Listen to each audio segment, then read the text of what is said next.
Yaktım bütün hatalarımı, yaptım yine yıktıklarımı. Romanlarda okudum o senin ezbere bildiğin aşkı, sana getirdim aşkım, hadi aç kollarını. İçini çeke çeke gider hasret, seni bana bırakır özlem. Yalnızlığa en son hediyem, yalandan bir öpücük olsun. Bekle beni, seni bulduğum yerde, aşkını yerlere vurduğum halde.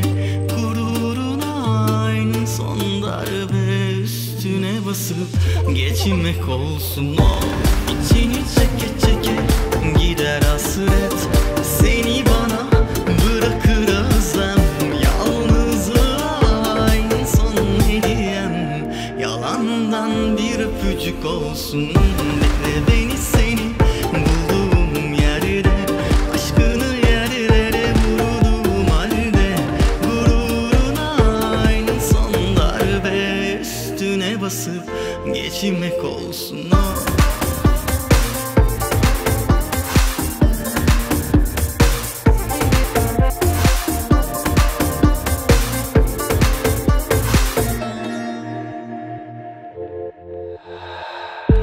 Yak bütün hatalarını, yap yine yıktıklarını. Filmlerde gördüm o benim ezbere bildiğim aşkı, bana getirmiş aşkım, hadi aç kollarını. Oh, içini çeke çeke gider hasret, beni sana bırakır özlem. Yalnızlığa en son hediyem, yalandan bir öpücük olsun. Bekledim beni bulduğun yerde, aşkımı yerlere vurduğun halde.